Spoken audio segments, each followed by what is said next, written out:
All right, good day and welcome to the webinar Strategic Business Success Blueprint. My name is Laurie McNaughton. I am your host here today. What I'm going to be talking about here today is, as promised, how do we get 10 to 15 hours of our weekly of our time back? How do we increase the productivity of our companies and efficiency so we make more profit? And how do we build ourselves a exceptional team? So why Laurie McNaughton, you might ask? 16 years with the number one business coaching franchise in the world. We had 800 to 1,000 coaches at any given time. Multiple time award winning top 10% coach for growth and retention.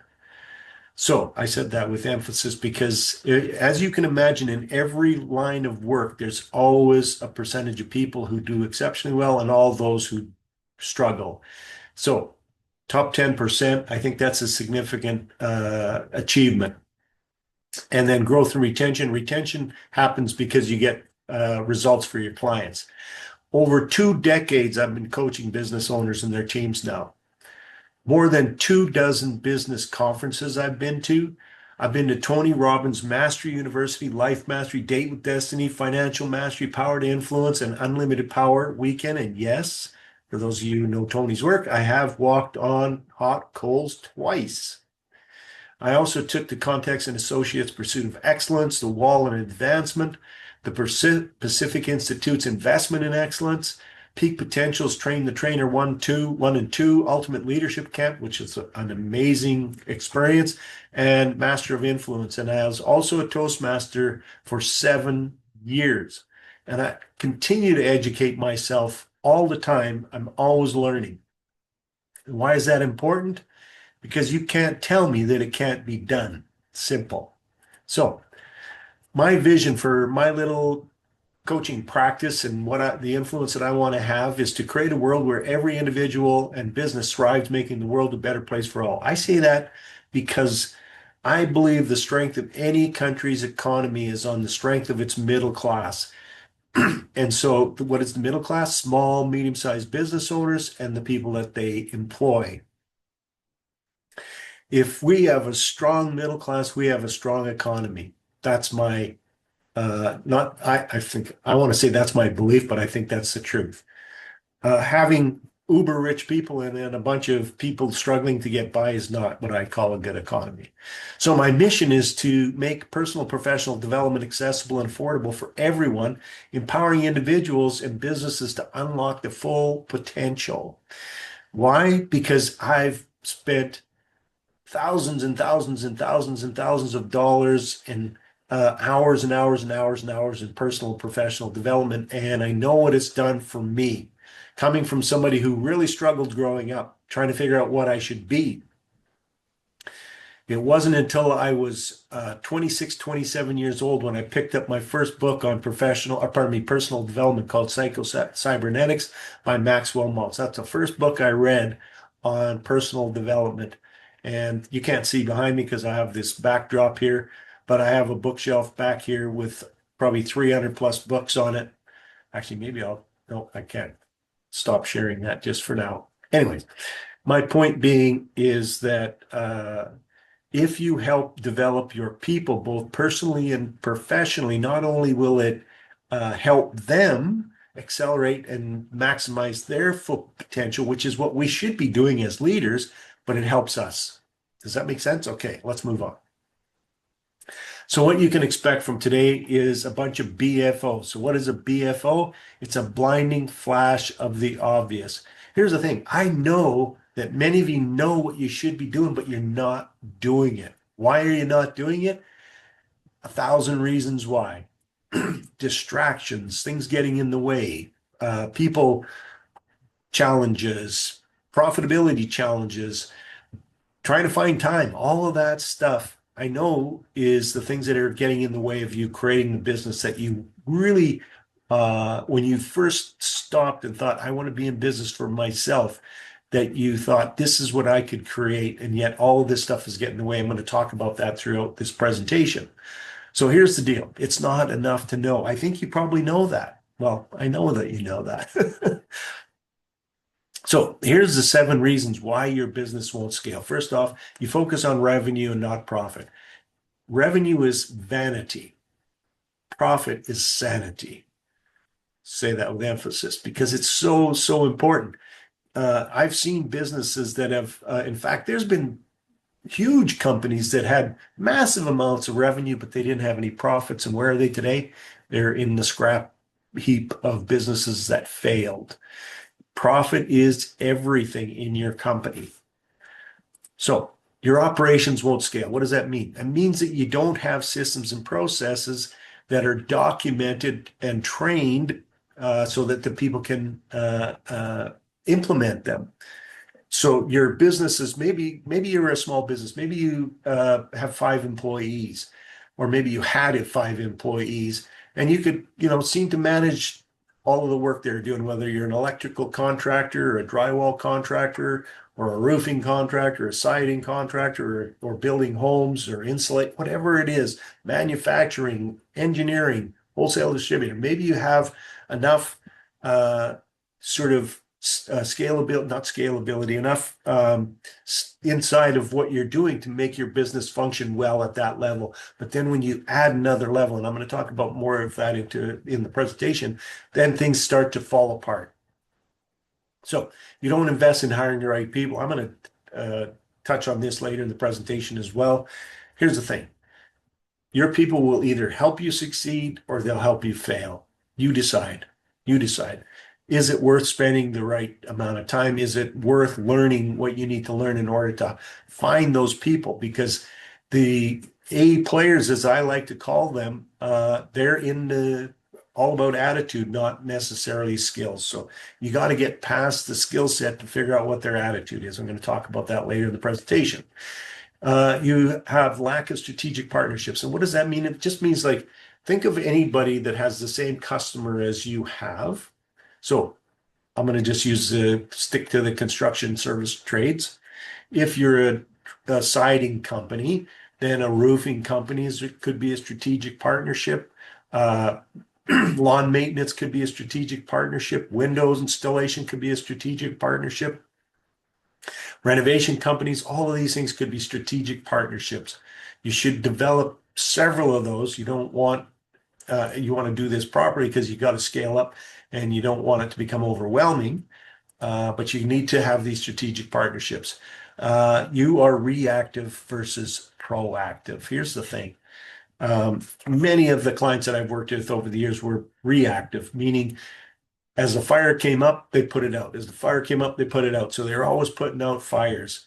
You've got to be proactive, meaning developing the processes, developing the skills, developing the people, developing the systems so that these fires don't even start.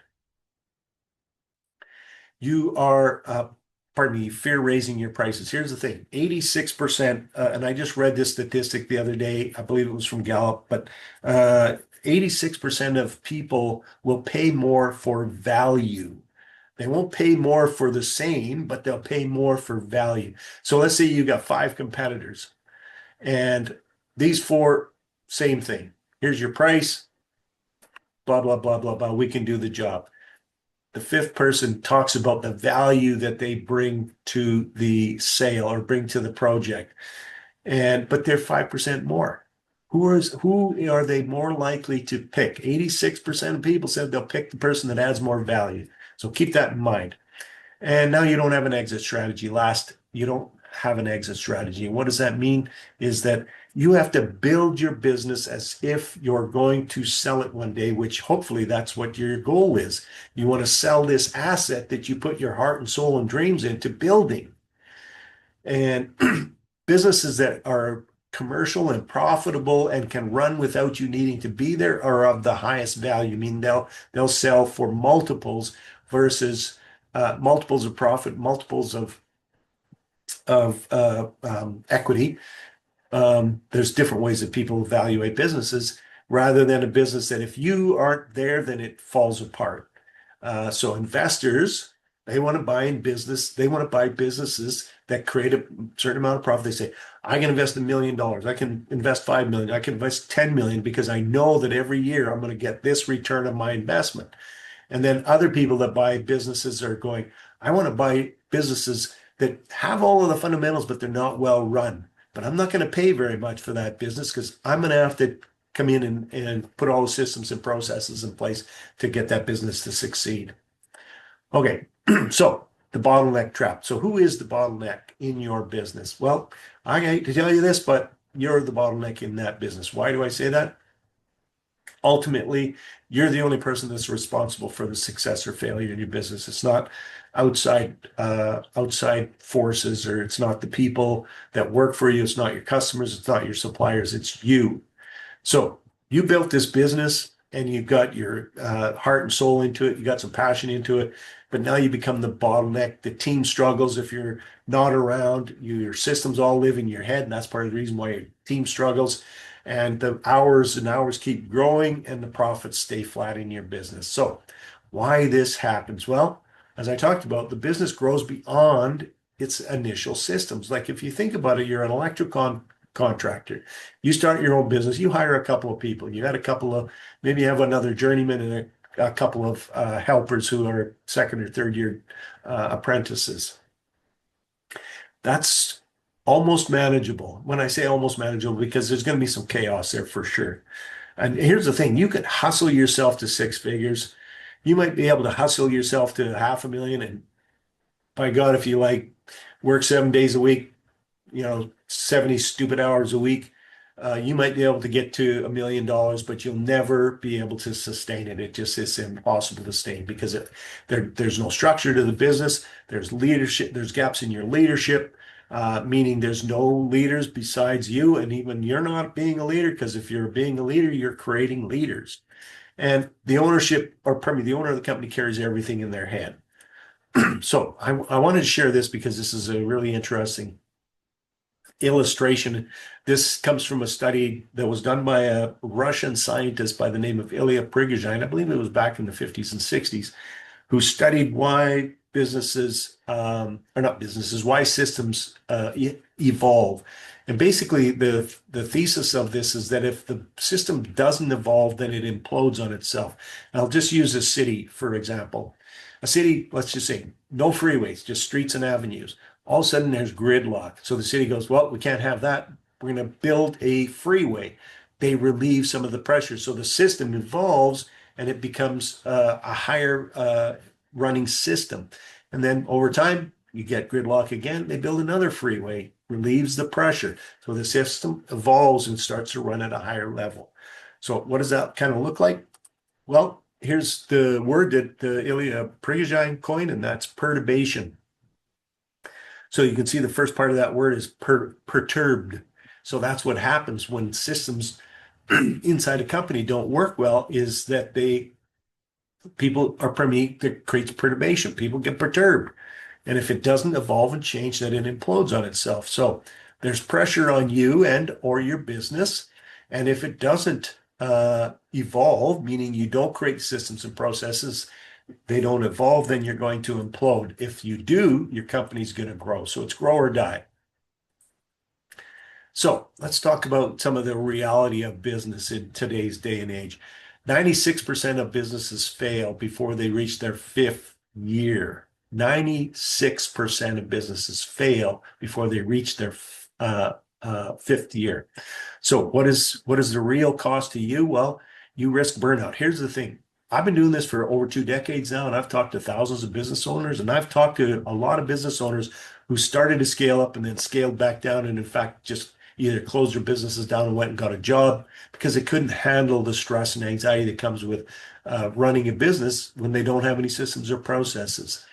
So I just talked to a guy here a month ago, I think it was, electrical contractor, had scaled up. He had 15 or 16 employees, and now he was down to 4 because he said, I just couldn't handle the pressure.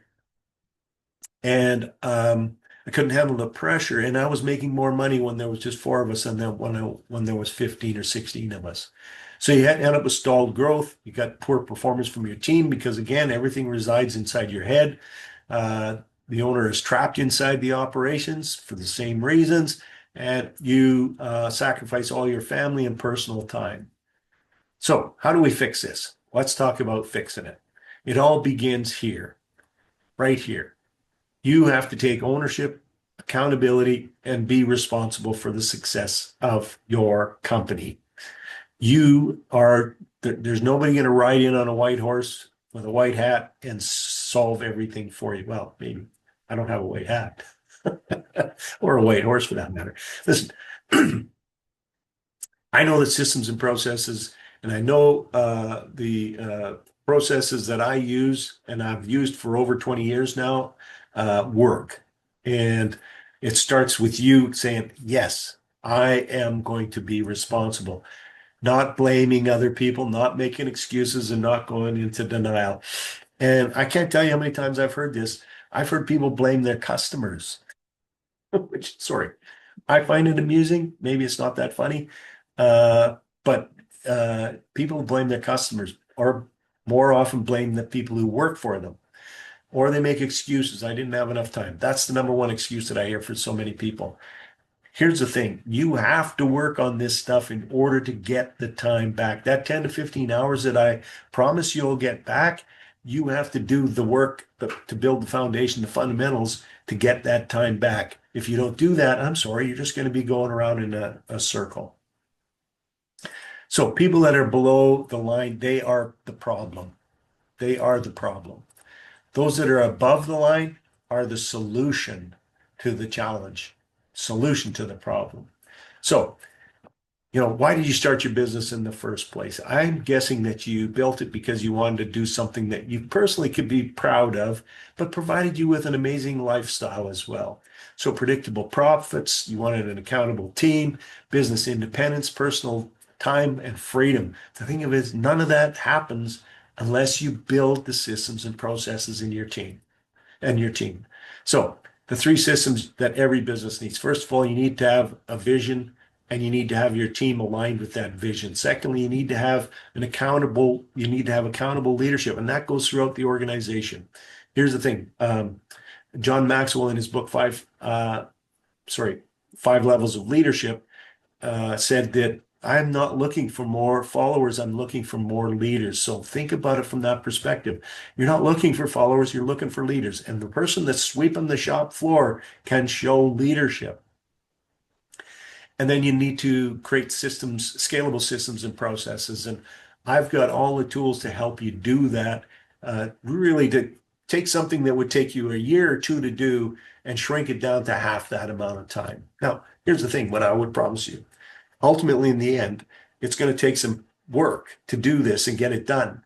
But I guarantee you that in 12 months, your business will not look anything like it does today, as long as you follow through, stay above the line. So you create order out of the chaos. So let's break this down even a little bit more. So we talk about time, team, money. Those are the three things that in my marketing leading up to this webinar, is I'm going to save you 10 to 15 hours a week, which, by the way, if you multiply that out by 52 weeks, it's over 500 hours. Team. You need to have a team of people working together with you that are as bought into winning and succeeding as you have. And then, as I talked about earlier, your business needs to kick out a certain amount of profit. And I'm going to show you how you do that later in the presentation. Just keeping an eye on my time here. So how you use your time will be a direct reflection of the success that you have. Are you spinning your wheels, or are you moving forward with intention? So you may have heard of the 80-20 rule. So what does that mean? It means 20% of what you do provides you with 80% of the results that you get. I kind of joke around that if you go to a picnic, 20% of the people will eat 80% of the food. If you go to a party, 20% of the people will drink 80% of the booze, and that will be soon evident as to who that 20% is. But my real point here is that you need to, sorry, I might sneeze here.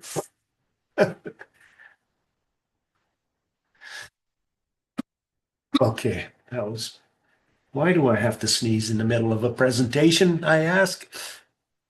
So here's the thing. Think about it this way. If you have $1 million business, your time is worth $500 an hour. If you have a $10 million business, your time is worth $5,000 an hour, meaning that's where you need to put your time and energy.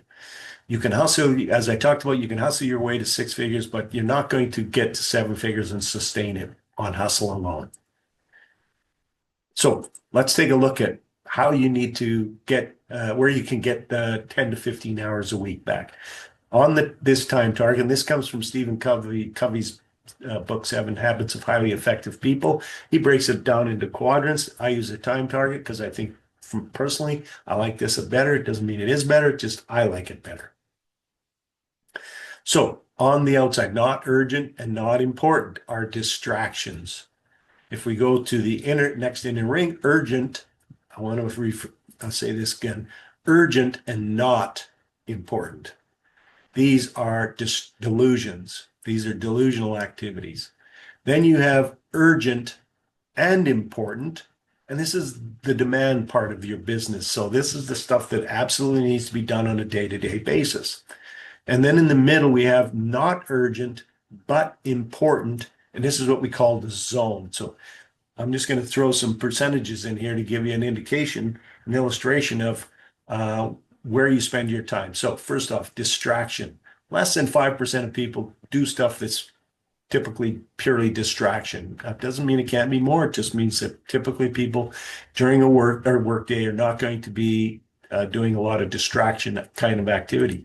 But what they might do is, or not what they might do, is what they do is spend a lot of time in delusional stuff.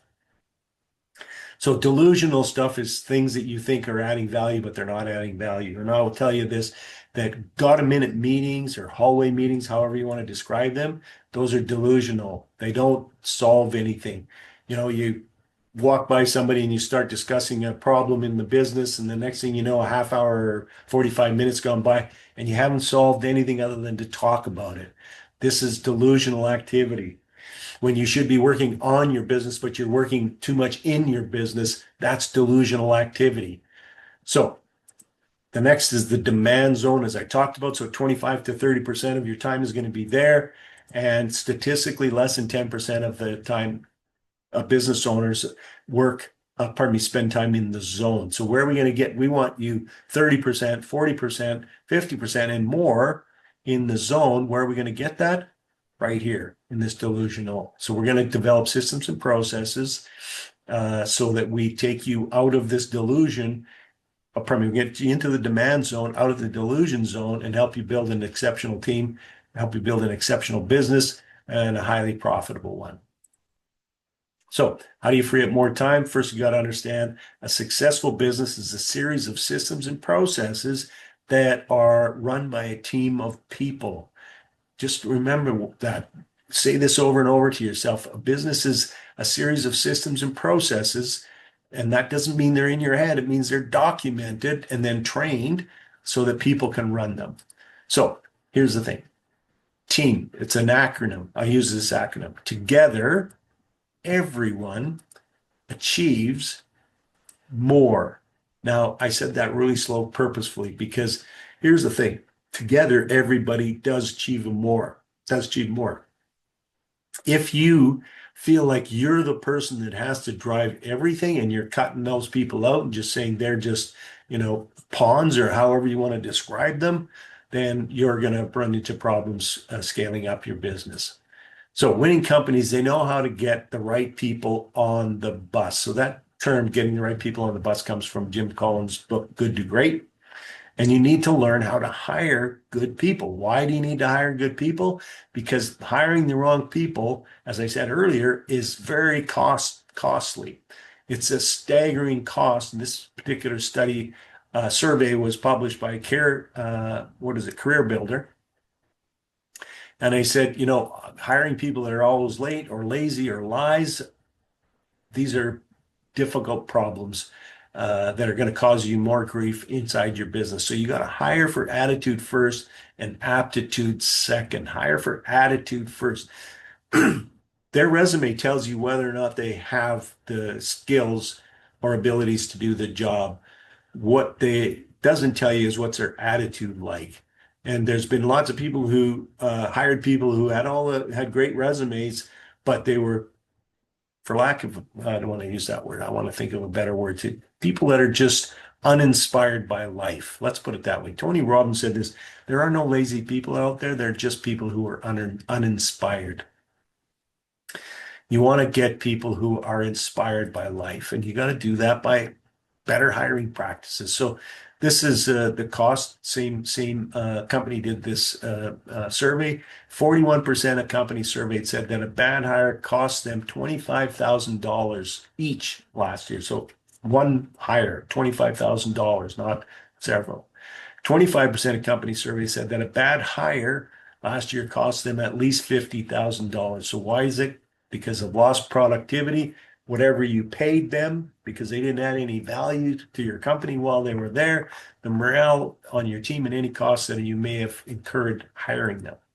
So people don't quit jobs, they quit bosses. This is really important. Sorry, I'm just looking at my time here. Popular belief is the primary reason people quit their jobs is because of pay. Well, studies show, this one particularly done by Gallup, of more than 1 million employed U.S. workers, a bad boss or supervisor is the number one reason why they left. And it's due to the environment the boss created and how they felt like they were being treated. So what do people really want? They want a career path with a mission. So if you're an A employee, you have hopes, dreams, desires, and goals. So you want to go to work for somebody who is going to help you reach those hopes, dreams, desires, and goals. And if they don't feel like they can get that working for you, they're not going to come to work for you. And if for some reason you were able to convince them to come to work for you, and then they find out a month or 2 or 3 or 6 or a year later that that's not the case, then they're going to leave. They want to feel stable in their job. Now, it's famously said that Jeff Bezos said, and I don't know that this is true or not, this is just something that I had read online, that he wanted people walking around on eggshells because he felt people are more productive, feeling like their job is, could lose their job at any given time. I'd say that's completely false. I guess if people are desperate enough, but here's the thing, people will work hard in that case while you're watching them, but the minute you stop watching them, they're just mailing it in, so to speak. So, make them feel like, hey, listen, you reach all your KPIs, you do what, you have a great attitude, you come to work every day and you're on time and you are productive, you've got a job here for life and we'll always be paying you more often. So the other thing is appreciation. If somebody is living up to your your vision of your company and your mission and your core values inside your company, and they're going that extra mile, make sure that you appreciate them and do it in front of other people because it will inspire other people to want to step up to the plate and do better as well. But don't do favoritism, meaning this guy's my buddy, so I'm always going to appreciate him and everybody else I don't. Find reasons to appreciate people and they'll step up. I always say, what if you could get 10% more productivity out of everybody that worked for you? Just think about that. 10% more productivity out of everybody that works for you. That means if you have 10 employees, you get one free employee, basically. The other thing is keep them in the communication loop. Don't keep people in the dark. It just makes people feel like they don't have a stable job. Make sure they have some fun. Find ways to have fun at work. People who have fun at work come to work. People who don't have fun at work, they're stressed out, they're anxious. They take more days off than you can shake a stick at. And then lastly, they want to be fairly compensated. And why shouldn't they be fairly compensated? Okay, let's keep moving along. You need to systemize the routine things in your business. Document it, creating training around it, and then train until people can duplicate that system in their sleep. I use this picture of this boat very specifically because racing boats is like the difference between first and second is minutes, if not seconds. And it requires that everybody on that boat does their job perfectly, exactly at the right time. They are highly trained. They don't need the captain of the ship to be yelling at them to what to do. So, this is how you want to build a team of people at your company so that people all know what they need to do at the right time. So I wanted to use this little boat illustration just to drive this point home. You can see in this particular picture, there's a nice, beautiful boat with a clean hull. great team of people are going to be able to win this thing. But if the bottom of the boat looks like this, sorry, you're not going to win. Now, I realize this is not the same boat, but I just wanted to illustrate, because you can see on the bottom of this boat all the barnacles that have attached itself. That's going to slow down that boat. That's going to make it use more fuel to and overwork the engines to go not as fast, because you're not going to go as fast. So think of your team as being the boat with the shiny hull. So I already talked about this: your vision, your mission, your core values. Align your team with the goals and the ownership and purpose across the organization. Create an org chart with clear roles so everybody knows who they answer to. If I'm an employee of yours and I've got 3 bosses, I'm sorry, I'm not going to be happy. I want one boss that tells me what to do. And as the owner of the company, you shouldn't be stepping around the people who manage those people, because all you're sending the message to them that their manager doesn't really know what they're doing.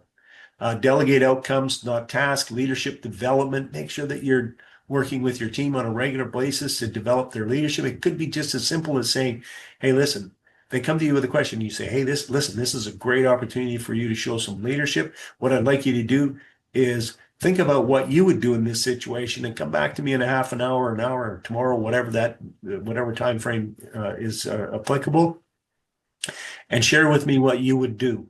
And then you can coach them. So, and then also make sure you have accountability systems inside your business. And that just means who does what and by when. System 3 is to build scalable systems. So standard operating procedures, SOPs, you probably heard of that. Those are your systems and processes. Make sure they're documented. KPIs and scorecards. Every position should have 2 or 3 KPIs. And then there should be a way for you to share with people on a monthly basis a scorecard that shows not necessarily where they're at, but where the company is at, and that their contribution is helping succeed, helping you do that. Effective meeting rhythms. This is something that you absolutely must do. Something simple, depending on the kind of organization. Could start with daily huddles, which is like a really short meeting. I'm not going to get into the details of it right now because I'm going to run out of time, and I want to keep us on time. But a daily huddle, weekly meetings, and monthly, this is where we're at. We're on track. We're off track. What do we need to do to get back on track if we're off track?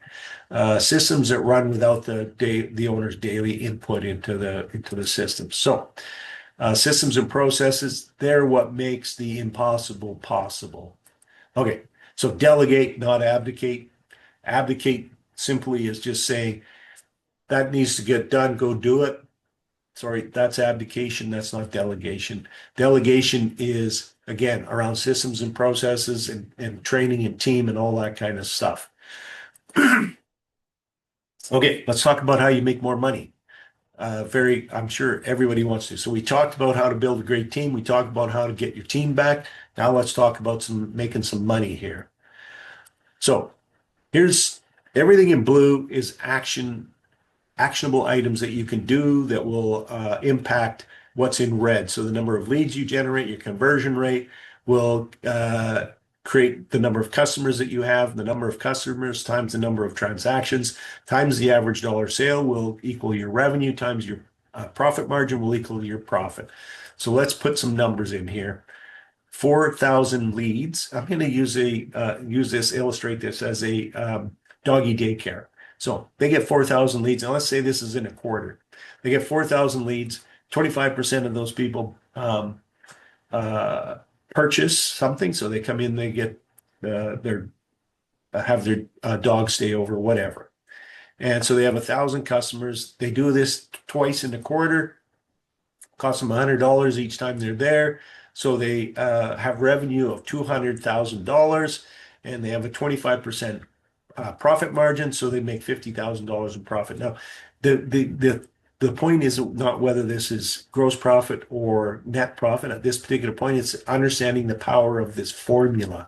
So strategically, you want to look at your business and say, first of all, how many leads are we generating, and what is our conversion rate? If you have a lot of leads and you got a poor conversion rate, then I would suggest you focus in on creating better conversion strategies, better salesmanship, all that kind of stuff. If you're getting lots of leads, pardon me, if you're not getting a lot of leads, but you have a high conversion rate, then all you need to do is turn on the tap in terms of getting more leads. Now, the other thing is to say, how many times do people interact with their company? And then how much do they spend when they're there? And then what are our profit margins are? So let's look at this from a strategic standpoint. Now, for every business, it's going to be different because some businesses, like if you look at a doggy daycare, that's something that people could use a lot. If you're looking at a home, selling homes or cars or trucks or whatever, you're going to have different a number of transactions. But it's important that you look at your business and say, where could we make these improvements? Is it leads? Is it conversion rate? Is it transactions? Is it average dollar sale? And is it profit or is it profit margin? So I'm going to tell you, I'm going to go through this with you. I'm going to say something right now because I think this is going to be eye-opening. When I'm done, you're going to see a 47% increase in revenue and a 61% increase in profits.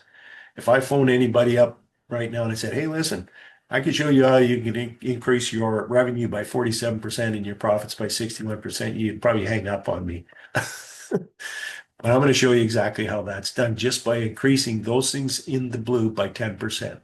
So this doggy daycare got better at creating leads. So they got 4,400 leads. They got better at converting just by 10%, so 2.5% more. So now they got 1,210 customers. They got them to come back more often. So they got 2.2 times they came in, purchased 2.2, just 2.2 0.2 times percent more. And they spent $110 instead of $100. When you do the math, that's $292,820. So it's over $90,000 more just by focusing in on those areas by 10%. And then they got better at buying stuff. So better marketing, better salesmanship, add more reasons for them to come back and buy, sell them more stuff while they're there.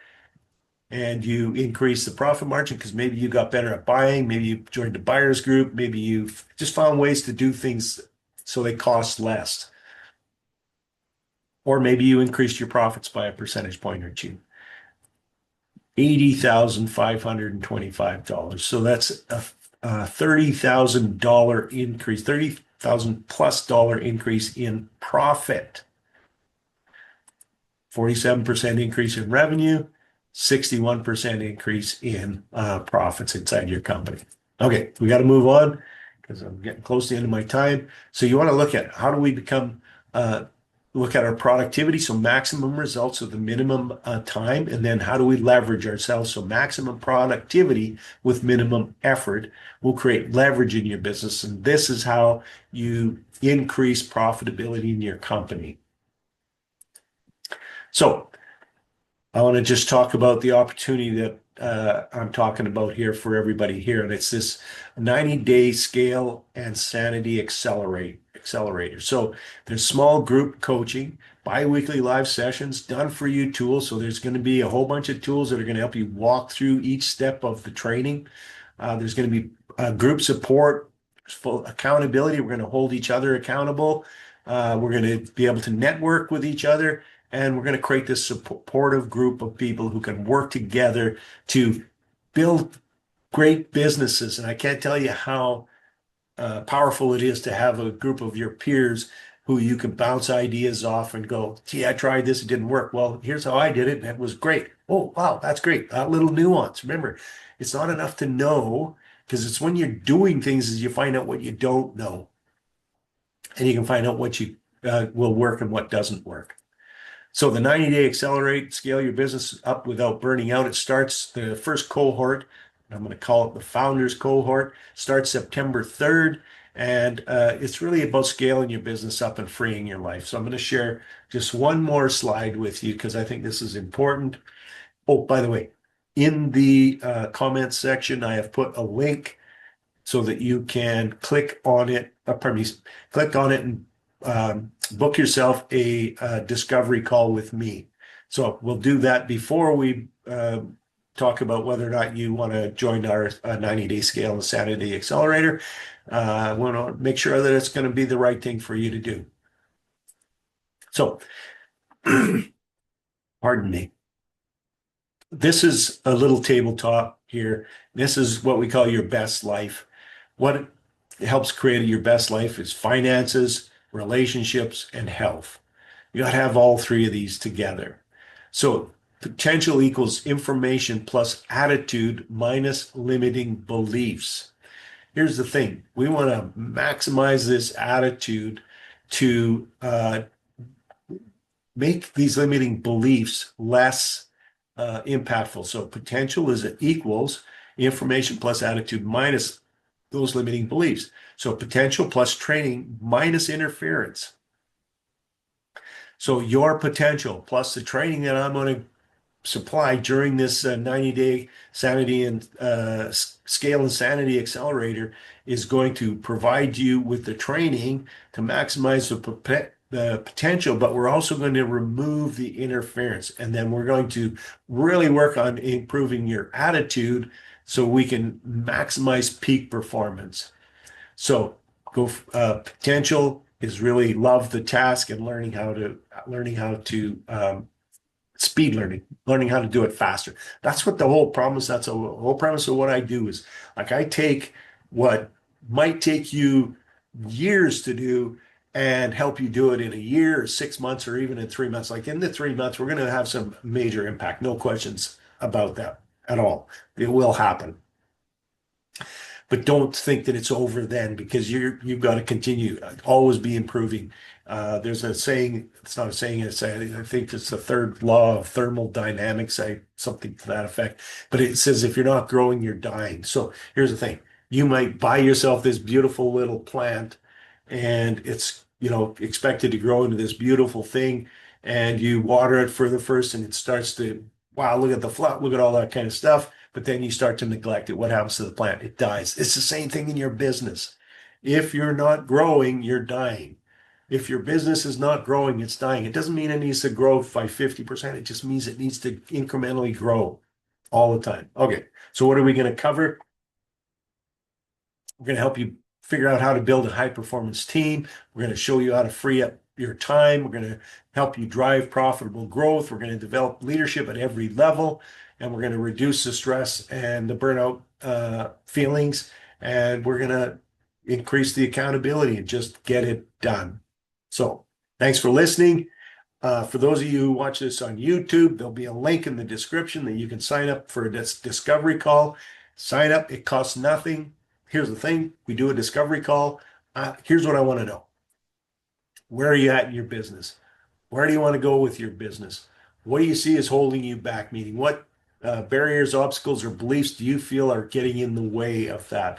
And then if there's some synergy and I feel like you're somebody I can work with and you feel like I'm somebody that you can work with, then we'll book a complimentary coaching session. Pardon, I got that wrong. That's for one-to-one coaching.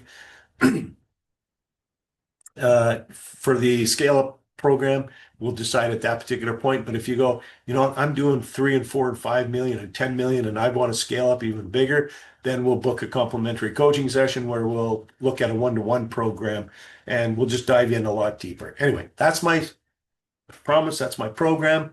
I look forward to the opportunity of being of service. And until then, I wish everybody a prosperous and successful day. And thanks for listening. And hopefully very soon we'll be working together to help you create that amazing business that you want to have.